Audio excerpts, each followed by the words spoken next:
Boom, coming in hot, Chinchy. How we doing? I'm at Sarah's Aunt Cheryl in Basking Ridge, New Jersey. I was commenting on how beautiful of a room that is you're in. First of all, I love that wall color. That's what is that? Like it's like a cool blue. It's Yeah, like a it's a nice beachy It's a color. nice house, dude. It's It's a nice beautiful. house. Yeah, yeah, it's really nice. Oh, you So got I can't hard. wait. I'm here for MLB Network for 3 days, Yeah. we just make it happen. So I just landed. I was eating lunch here, and it's like, all right, let's do it. Yeah, you got nice hardwood floors there. Beautiful, beautiful. Good job, Aunt. Aunt who? Really nice. Aunt who? Aunt Cheryl. All right, Aunt Aunt Cheryl. Well done. All right. Hey, so we're in a good mood. We have so much. There's so much football to talk about, and there's a lot of comparisons you saw this weekend in the football games from you being a professional athlete and being a baseball player that we're going to really dive into. That I'm really excited to hear your kind of like take on things with that. But what we're going to begin with something really cool because for the past 3 or 4 weeks, we have been killing the Pittsburgh Pirates. They've done nothing. What are they doing? Whatever. But whatever, you can't argue that this is not one of the more feel-good offseason stories that Andrew McCutchen is returning to Pittsburgh. So let's get Pittsburgh natives' take. Oh, wait, hold on. Here, Aunt Cheryl's here. Oh, Aunt Cheryl. Oh my God! We're using Wow, her studio. Beautiful and talented. I was just. I know. I watched all the. Oh, thank you. I was just. You guys. I was complimenting how beautiful your house is. Bye. And she's got a great RV. She was telling me about. We're gonna borrow it. We're gonna borrow it at some point. And drive around.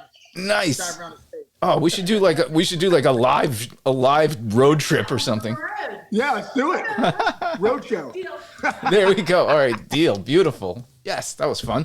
All right, so Andrew, let's keep the good vibes rolling. Andrew McCutchen is a Pirate again. Go ahead. Dude, I love it, man. I love it because, Kutch is Pittsburgh. You go back to everyone goes back to 13, 14, 15 when the Buccos were doing something. He was the MVP of the league in 13, I believe. Just one of the best players in baseball, one of the best Pirates ever. I think one of the best players ever, too. I don't know if he'll make Cooperstown or not. He'll be close. But, he's had an unbelievable career.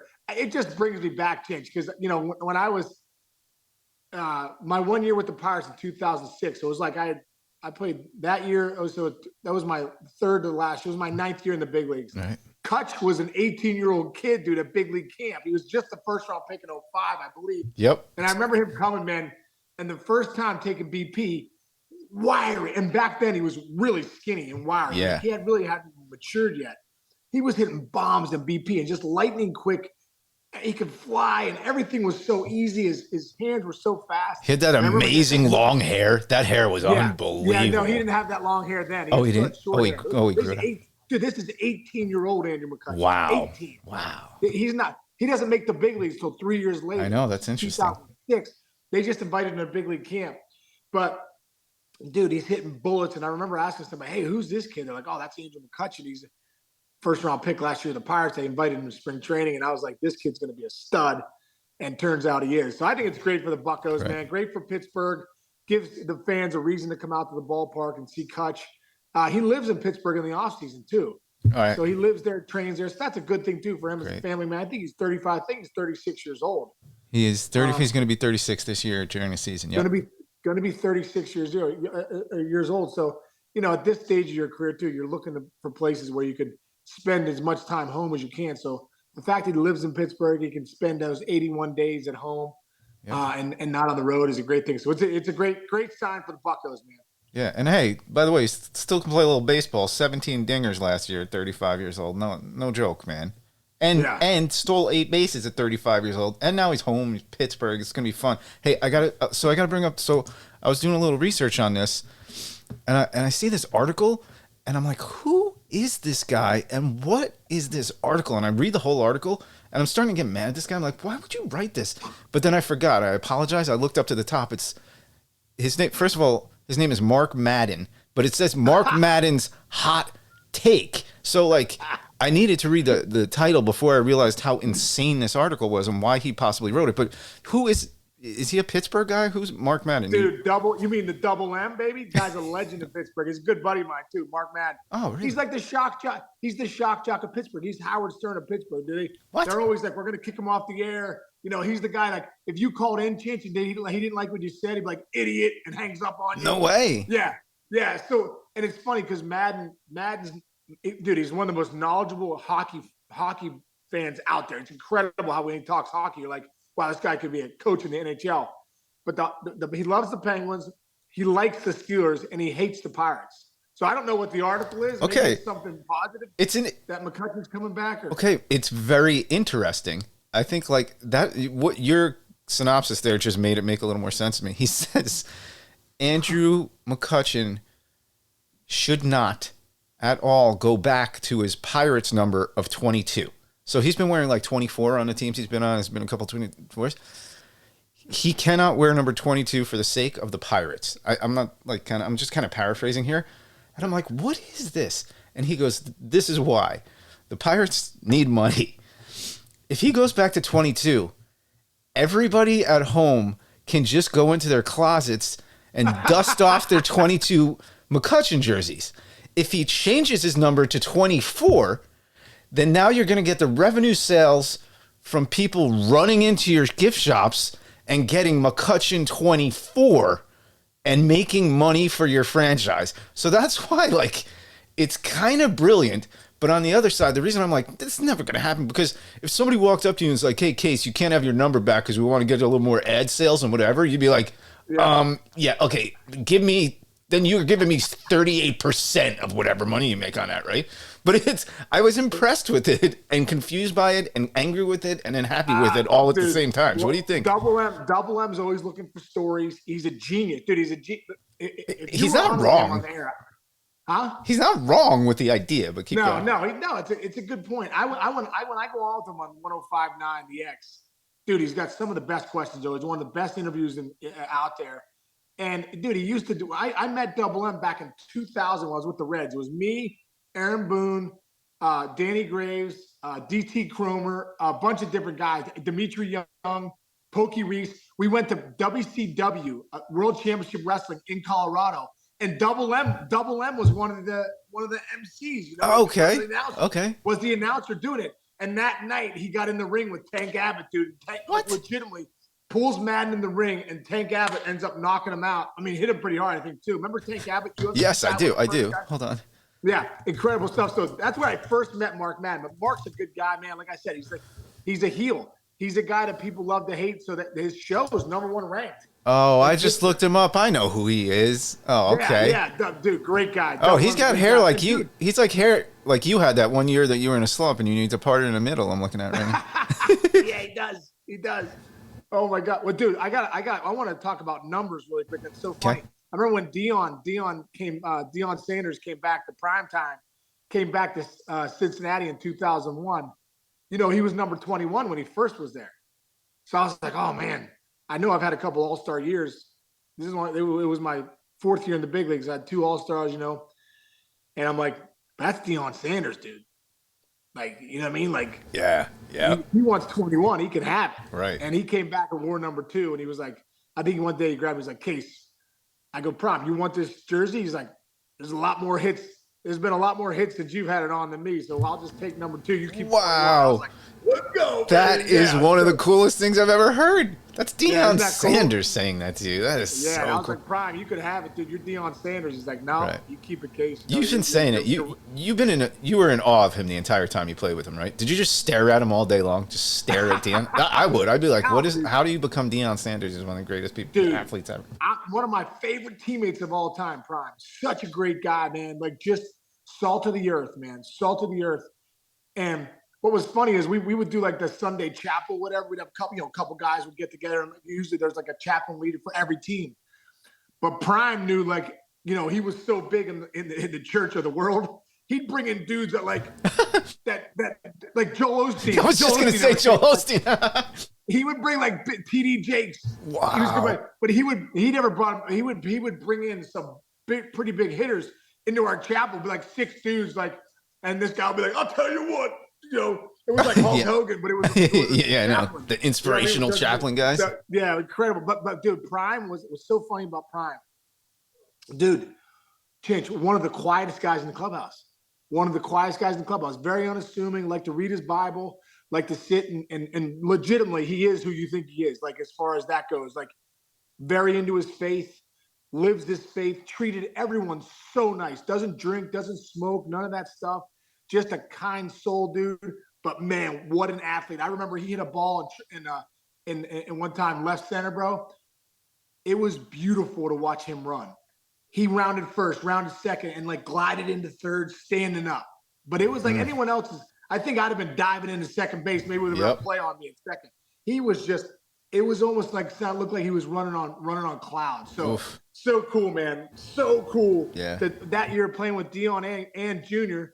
I mean, Junior was like Jordan at the time. Oh my so God, Dion and Junior in the same clubhouse. It was holy cow, that's right. Two of the greatest ever to play their respective sports were played baseball together. I never even thought about that. Wow. Isn't that incredible? Dude, one other quick story, bro. This is one of my favorite stories of my career. So we're in Chicago playing the White Sox, and Dion was on the DL at the time, and I went out. I was hitting third, so I'm getting my helmet ready, and I go into my helmet. My batting gloves aren't in there, so I'm like, oh man. Sometimes you take your batting gloves with you, to last out of the game. You take them with you. Usually, try and leave them in your helmet. So I'm like, okay, I gotta go get my batting gloves. They're in my freaking locker. So I go up. We're at Comiskey Park. I go back in the locker room. Now I'm the only one in there. There's like two clubbies, and I get my gloves. I turn around, bro, to go back out, and Prime's locker is right across from mine. He's sitting there, dude. He's sitting there with a chair. It's just Prime is talking to another guy. It's Bo Jackson. No way, dude. No one's in the clubhouse, but Prime talking to Bo Jackson and me getting my batting gloves, and I'm literally like, that was a moment I was like, I was nervous. I didn't know what to say. And Prime's like, Case, you ever met Bo? I'm like, It was like the one time in my life I was speechless. He's like, come on over. So he goes over, and Bo's like, hey. I was like, hey man, I'm Sean Casey, and Bo's like, oh man, nice to meet you, man. You can hit. Love your swing. And I literally, it was the first time I was speaking. I was like, dude, we didn't have had I had a cell phone then, right? Like, can you imagine that picture? Me, Dion, and oh my Bo, God, no. But we didn't have that. You had to buy those the portable cameras back in the day. Yeah. Grab 6 of them for yourself. Yeah, and only 2 pictures come out anyway. Yeah, 2 pictures come out. So, dude, but in the picture in my mind, I'll never forget it, bro. Bo Jackson talking to Deion Sanders. Brought me over. I said hi to both of them. And I obviously had to go play. The game was literally starting. Holy cow. But I was like, man, this is one of the, and I want to say, I asked Prime about after the game, hey, I mean, do you know Bo well? And I don't want to say that was one of the first few handful of conversations they'd ever had together in their life. And it was just, dude, that just brings me back. So cool. And to see Prime now, what he did at Jackson State, now what he's going to do in Colorado, with the Buffaloes, with college football, man, the Colorado is going to be awesome because if anybody is out there and they want to think about who they should go play for, Deion Sanders is the guy to play for. I'm telling you right now, one of my favorite teammates of all time. Incredible. That is an awesome story. Oh my God, I got to meet Bo a few times, but I got to meet him with Harold one day when we were walking at the All-Star game. He's like, "Hey, Harold Reynolds, Harold," and Harold turns around and he goes, "I've been watching you on the TV." He's like, "You were out by a foot." Remember when Bo threw him out from right field, arguably top 10 throws in the history of baseball? He's like 45 feet away, and I think it was our first All-Star game, and I'm like, oh my God, I can't believe I'm working here. This is unbelievable. I got to shake his hand. He's the coolest dude. Bo knows, cool. Man. Bo knows. Anyway, all right, go ahead. What were you gonna say? One last thing. I used to work at Athletes in high school, bro. That's right when the Bo knows the yes. Oh my God, dude. I never brought a penny home because I get 20% off, which is freaking crap. It's like 20. Those things were $140 back in 1990. Right. All I would do was get my paycheck and go buy a new pair of the Bo's trainers. The train. Oh my God. And that was kind of like when the training shoe came out too. Dominated. Cross trainer dominated the industry. Bo knows. Dominated, dude. And that's what it was. That's what because of Bo Jackson. Greatest baseball card ever, by the way, is Bo, no shirt on, shoulder pads with a bat. You know what I'm talking about? That is incredible. My favorite baseball card I own. All right, so let's be like Bo and Dion, and let's be 2 sport analysts and start talking football now that we're fired up. I want to go back first because you sent this to me the other night, and we miss each other on Saturdays and Sundays. We're like, oh, we haven't talked to each other, but we text this weekend. and you were like, dude, we got to talk about how the Jaguars came back from that game. And from a perspective standpoint of you being a professional athlete, being down, being in a rough situation, looking like you were they were embarrassed at halftime of the game, embarrassed, and there was so much that went to that halftime, and you were like, I want to talk about what happened at halftime in that game, even though you weren't in the locker room, but you have perspective on it. So take it away, man. Yeah, can't wait to hear. Well, this. Dude, it's just I think it's a cautionary tale. It's really a cautionary tale because when you think about that game and they were down 27-0 and they were getting slapped around. I remember in games, I've been on both sides of those games. You come out the gates, you might put an 8 spot up in the first 2 innings, 3 innings. You're like, oh yeah, we got this game. And then you kind of start coasting, right? You start coasting. You're like, we're definitely going to win this game. And all of a sudden it's 8-2, 8-3, 8-5 in the 7th. You're like, well, we still got this. 8-6, 8-7, and they lose at 9-8. There's 2 games I remember, dude. We were up 8-2 against the Cardinals in Cincinnati, and they just kind of crept back in. And I remember I botched the ball. This is how I remember. Mark Grudzielanek inside out of the ball to me, 1-hop shot off my glove, 2 runs scored. They end up scoring like 6 runs in the last 3 innings, and they end up beating us 9-8. Right? Oh, yeah. Incredible. Then I go back to 2008, 7-0. The Rays are up on us in Game 5 when I was with the Red Sox. I remember talking to Paul Bird in like the 5th inning. I go, Birdie, are you packed? And because our season was going to be over. We were down 3-1. He goes, yeah. He goes, I'm not packed. I'm going to pack after the game or maybe tomorrow morning. I'm like, all right, yeah. I guess I'm going to pack tomorrow morning too. Next thing you know, JD Drew, 3-run homer. Next thing you know, Big Poppy, 3-run bomb. Next thing you know, Jed Lowry with next thing you know, we win the game 8-7.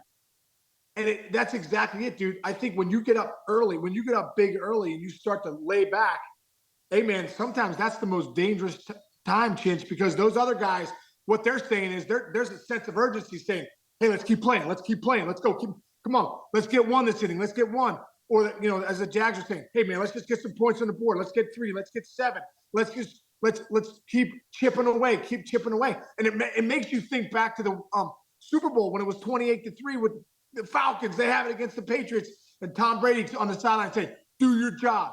Keep doing your job. Do your job. And they crept back, and next thing you know, they win the Super Bowl. So it's just a great lesson for sports. You've got to keep playing the game. You can't play to not lose. You got to play to win. You got to keep the gas on. You got to keep the throttle down. You can never get off these guys, or you'll end up paying for it. I got a weird question. Was that comeback with the Pirates a Sunday night baseball game on ESPN? No, it was the Reds. It was the Reds Cardinals. Reds Cardinals. I mean, it wasn't Sunday night baseball? God, I feel like I was at a bar watching that game with a bunch of my coworkers. It might have been. I just remember picking up a homeless guy on the way home because I was so distraught. Dude. Whoa. What? Dude. Go. Dude. I needed a perspective bomb in my life at the time. At that moment, I just blown the game 9-8. So I was the last one to leave the clubhouse. I'm gonna go out to my car. You feel like you let the city down. But you made the error. You made the error that was the catalyst to the comeback. And then at that stage of your life, it's all so magnified. Yes, Cardinals, I couldn't stand the Cardinals. Freaking Tony La Russa, those guys just want to So we end up losing the game. So I was the last one out, bro. I'm pulling out in Cincy. It must have been 12:31 in the morning. There's a homeless guy on the bridge. I literally get out of my car. I'm like, bro, can I get you like some food or something? Can I give you a ride? He goes, yeah, man, that'd be great. If you could give me a ride to the shelter, that'd be great. So I was like, jump in, dude. So wow. He jumped in my car. I drove him across the city. I believe there was a homeless shelter over the Rhine in that area. I dropped him off. Hey, man, have a good one. He's like, thanks a lot, man. See ya. And then you know what, dude? It helped me a lot because I was like, listen, man, you made an error to blow the game in the big leagues. You're making millions of dollars. Like, life's going to go on. You're going to play tomorrow night. This guy's grinding for a meal. And, I was grateful I had that interaction with him at the end of the day. It's funny that these stories come back to your head. So did you let him sit shotgun or put him in the back? I'm no offense to homeless people, but this is a stranger. Shotgun. He's just sitting right next to you. Shotgun. Yeah. Oh my God. There's a Hitchhiker movie I saw when I was like 10 years old with my brother that terrified me so badly that we stopped doing it. Although My brother used to pick up hitchhikers, but if they were like girls and stuff when he was like, 20 and they were like 20, like, but I don't know. That's a great story. You don't do that. I would say don't do that in this day and age because people are a little crazier now, but that's a cool story, man. This day and age is different. But I did think to myself, what if this goes wrong? Just quick jab. Did you have like left hand and wheel ready for the elbow shot like that? Wow, that is so cool. Wow. He was a nice guy, just down on his luck. Holy cow, wow, geez, I don't even know where to go. I lost my train of thought because that was so cool. Anyway, so let's go to a couple other things. Look, start with the Bengals. That might have been the craziest play in the history of football, the Bengals game. Because incredible. It was. Think about it this way though. Think about how games change. You played baseball. Yeah. That was an inch away from being a Ravens touchdown. So that's 14 points. That's not 7 points or 6. And the big dude running basically 100 yards. And first of all, the Dikembe Mutombo blocked pass almost. That was one of the most amazing plays I've ever seen. I've watched it 15 times today just because of how cool it is. It was so athletic because Huntley goes up. He's about to put it over. The linebacker comes in and he right on the money. Yeah, punched it. And then, who was the lineman? Was it Hubbard? Yeah. And then he takes it, goes 98 yards, dude. It reminded me of the James Harrison play in the Super Bowl back in oh yes, the Pittsburgh one against the Arizona or whatever they were at the time. Yeah, yes, to end the half. No time on the clock, dude. Larry Fitzgerald almost got him at the end. But it reminded me, you got a defensive lineman going 98 yards to the house, dude. Yeah. That changed the game. Changed the game. It changed the entire perspective on the postseason. It's like a whole other thing. It changed if Lamar's coming back or not coming back to the Ravens. It changed so many things. The playoff seedings, all that, unbelievable. And the coolest shot was because he had all the eye black, you remember, those guys, they had the eye black, he had basically war paint. And he cut to a shot of him, and for 10 minutes, he's just going, getting the oxygen mask, and he's pumping his fist, but he still can't breathe. That was amazing. And hey, dude, I got to give props to my G-Men, dude. Holy cow. Bro. Dude. Wow. Two things. First of all, sign Daniel Jones tonight, sign him yesterday, sign him a year ago. He looked great, dude. He looked great. He's been looking great, dude. I think it's I'm forgetting. I got so many numbers in my head. I worked all weekend on this stuff, but it was fun. Dude, it was so fun. The last 5 weeks, he's the best quarterback. Yeah, 11 touchdowns, 2 turnovers. One's a fumble and one wasn't his fault. He's running like freaking Michael Vick. And, dude, his accuracy, and I'm talking to these guys, that I work with, the former coaches and GMs and stuff, he might be at this moment the most accurate passer in the NFL, and he doesn't throw the ball. He doesn't throw the ball deep. Everybody says, he doesn't have the biggest arm, but I actually asked one of our research guys. I said, is there some sort of analytic that is being used in the NFL right now to talk about the speed of a pass, does he throw the ball 98 miles per hour versus somebody who throws 88? Because or spin rate. Spin rate. So what I got back this morning was it's a lot of it has to do, and this is interesting because pitchers in baseball, it does have a lot to do with that kind of whip and emotion. Pedro wasn't the biggest, strongest guy in the world, right? But whatever this was, Mariano too. It's and he had fingers, it's dexterity, fingers right? This long, exactly. It's dexterity. It's the size of your hands. It's how the ball comes out of your hand. It's apparently the same thing in football. And the thing about Jones is that his release is quick. So he's almost comparable to in my mind. Shoot, this is kind of good segment. Wyatt Earp. No, Wyatt Earp is great. I was gonna say the way Omar Vizquel would turn a double play. Apparently, Daniel Jones' release has gotten so quick. Very similar type of, the motion. And a lot of it is dexterity. Like I said, these days you see the big linebackers are like this, but whatever it is, dude, he throws darts, and it is very fun to be a Giants fan right now. He is a free agent because they didn't give him this extension last year. Saquon Barkley's a free agent, so the argument is you lock up.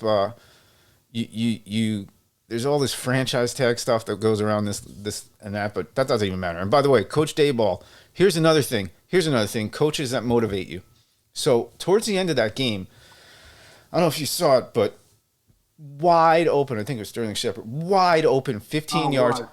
bounced right off his chest. They could have lost it. If they lost that game, that would have been one of the, the GOAT, and not the good GOAT, not the hero versus the GOAT. He would have been the GOAT. Giants fans would have killed him.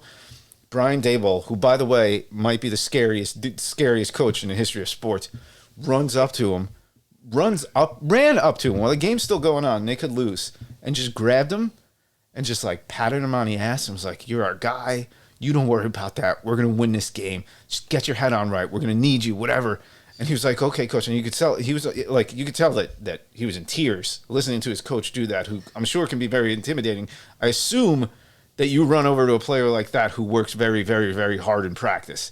You don't run over to a player like that who's like, a half-assed dude. But I just think their mojo right now, the Giants' mojo, is very dangerous for the rest of the NFC. And again, if you have coaches that motivate you, you work hard for them, and they see how hard you work and tell you how hard you work. That's what you want, and that's what a team is, right? You need your coaches to be just as much of your teammates, kind of in a way, as the players, right? Well, dude, I also think there's so much pressure as a professional athlete too to perform. So when you don't perform, like when you bring a homeless guy home because you botched the game, you know what I mean? When dude, it hurts. And so Shepard knew too that. Was it? Are you sure it was Shepard? No, wait, I'm totally wrong. Why did I say that? Giants. Yeah, I think it was. I've been watching so much football. Oh, Slayton. I'm sorry. I'm so sorry. It's Darius Slayton. Yeah, it was Slayton. Yeah. Slayton, Slayton's got to feel like, oh my God, I let the team down. And he knew exactly what you were saying. He was like, if we lose this game, I'm gonna be the GOAT. I'm gonna be the guy that, like, this guy's lost the game for us. Right. So when you have the head coach come over and get in your face and go, "You're our guy. We're gonna need you again. You're our guy. Don't worry about it." Like, that's leadership. Because at the end of the day, you're coaching men. You're there. You're there to coach the humans in the room. And listen, nobody wants to mess up a play like that. Nobody. So when somebody comes over to you and go, "What are you doing?" Well, that's the last thing I want to hear. Like, do you think I'm trying to punch out in the eighth with the bases loaded? Do you think I'm trying to foul out? You think I'm trying to swing at that changeup that's in the dirt that I want, on a time I'm trying to get a guy in, or guys on third base and I'm popping up to the infield? You think I want to do that? Like, I don't need a coach coming up to me saying, "Hey man, what are you doing?"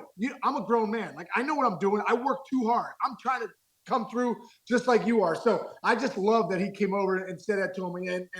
And I think of Jim Leland. When you say, I think of Jim Leland. Jim Leland always had everybody's back. He was always working the room. He was always coming around to see how you're doing. How's your family doing? Hey, pick your head up. Let's go. I remember we were in the postseason. We lost to the Cardinals, I think game 3 or game 4 in St. Louis. Tough loss. It was, and he was like, "Hey, put the radio on. Get your heads up. I don't want to see anybody down. I want everybody, let's go. We worked too hard to get to the World Series. We'll get them tomorrow night. Get your heads up. Get the radio up." And it was like, all right, let's go. Let's get this is our guy. So there's something to be said about managers, about coaches, head coaches, guys that are running the show. It matters, dude. It matters, because these are grown men that want to win. They're kids at heart. They're playing their butts off. They want a guy that's in their corner that says, "You know what? Keep going, man. Keep going." Yeah. One little stat. In the last 20 some odd years, the Giants have been one and done in the playoffs, except for, I believe it's 4 times. This is the 4th one. Every time they win a playoff game, they win the Super Bowl. Over the last 2, when they get through the first round of whatever postseason that they are playing in, they win the Super Bowl. It's like that. It's like that weird San Francisco Giants thing where they were alternating years by every 2 years. Yeah, every 2 years. Or like, remember who was it? Brett Saberhagen. Remember Brett Saberhagen would win the Cy Young in baseball, and then the next year he'd have like a 4.5 ERA, and then the next year he'd win the Cy Young in baseball. I love anomalies like that, but that's a quirky stat. And hey, let's do one more thing tonight, because this is just such an interesting topic. You got Tom Brady going up against the star, the Dallas Cowboys. I'm getting a lot of feedback going, watch out, Cowboys. Tom Brady might be ready to get a run in right here. And we know Blue's been talking about that. Isn't Brady 7-0 too against lifetime against the Cowboys? I believe he is. Yes, correct. So, dude, Tom Brady's a guy like I look at LeBron James. You can look at LeBron James and go, "Oh man, they're just got in the playoffs." Yeah, now LeBron James turns it on because this is now his season and he can go win championships. I look at Tom Brady the same way. Just get in the dance. If you got Tom Brady as your quarterback, just get in. This guy knows how to win. He knows how to give game-winning drives. He knows how to keep guys in the game. He's such a leader. Talk about leaders. I think it's going to be great, man. I can't wait to see it. And like I said, he's one of the best leaders this professional sports has ever seen. And me working in sports all these years, like I always think about the storylines. That's where like my mind starts juicing up. And my favorite storylines across any sports platform, baseball, basketball, football, hockey. First of all, you're in awe and you love seeing the greatest be great on the greatest stages in their primes, right? Like in their primes. You would, that's easy. I also love like the upstart rookie that came out of nowhere. Like back in the day on the Yankees, one of my favorite players was Homer Bush because he got called up right before one of their playoff runs, and he would just come in and steal bases, and it was like, it was just such a cool storyline. And then in what was I going to say here? I'm losing my train of thought because I'm so excited about this. Oh, my favorite storyline is the guy who was great, who is kind of on the tail end. Now, I don't think Brady's fully on the tail end, but I love the guy who was great, who has that one kind of last, the greatness just comes out. Like even if you don't swing the bat, Kirk Gibson's home run. Right. That storyline, Kirk Gibson 8 years before that was basically Bo Jackson, Deion Sanders on a baseball field, right? He could do anything. He could do anything. But the old man limping to the plate, it's Roy Hobbs. I love the Roy Hobbs story so much. Now Brady has been getting shit on for this entire season, even though he finished third in yardage. Dude, you're telling me this guy's not going to come out there? We talked about this before we came on, how some guys have a different mentality, and it's not just in sports where their mind just works at a kind of a different level where it has to be up here. It has to be up here. I am so excited to see him tonight. Would you be surprised if he threw 4 touchdowns and 450 yards tonight? No. And don't forget the last game when he was, lighting up with Mike Evans, getting just meeting with a couple deep balls, 3 touchdowns. Yeah. So, they haven't really hooked up all year. So maybe they're starting to get hot too. Right. But, Tom Brady, you're right, man. This guy is an absolute winner. And I think one thing, when you see the greats, when you see the Jordans and the Bradys and the, Larry Birds and, some of these, the best players to ever play the game, Patrick Mahomes, a couple years ago in the Super Bowl, they talked about, he had one of those Whoop watches. Sorry. That's right. Sorry about that. Yeah, I got you. Patrick Mahomes, he had one of those Whoop watches, right? And they could read his heartbeat, and they said his heartbeat was like so slow. It was like 80 some beats, whatever. And so these are the guys when they get to the postseason. I'm talking from experience. You get to the World Series, dude, you feel it. You feel the energy. You feel the postseason. It's elevated. Everything's elevated. So like the worst thing you could have as an athlete is anxiety. Tension's poison. If tension comes into your body as a professional athlete, that's the worst thing that can happen. But certain guys raise their game in the postseason because they know how to keep it down. They know how to get the heart rate down. They know how to slow it down when you're facing a great pitcher with a game on the line. You know how to slow it down and be in the moment and really see the pitch and see it late, right? And Tom Brady, when he hikes the ball, he looks at the game a lot differently. Everything's slow for him. The receivers are moving, where the safety is, all that stuff. It all slows down for him because he's been there, done that. And he's a guy that can sit in those moments. So look for that to be a big factor tonight. The fact that this guy, his heart rate's a lot slower in the postseason than I think it is even in the regular season. That's so good. You know what that made me think of? Remember this game? What was it? For Love of the Game with Kevin Costner, where he's the pitcher, and it's his last season ever. They did the coolest thing, and I feel like this probably happens to a degree. It's like he's at Yankee Stadium. It's probably going to be his last game. He's going to retire. Nobody knows, and he's looking up, and he's gets ready to throw a pitch, and they did this thing where I think he said something like, get in the moment or something, and he closed his eyes, and when he opened them again, everything behind the batter and the catcher went blurry, and that's what he was looking at for the rest of that game, and he threw I won't give away what happened. He dominated. Well, it also reminds me when Kevin Costner was Crash Davis in Bull Durham when he was like, wow. Get the girl out of your head. That's a great point. That's a great point.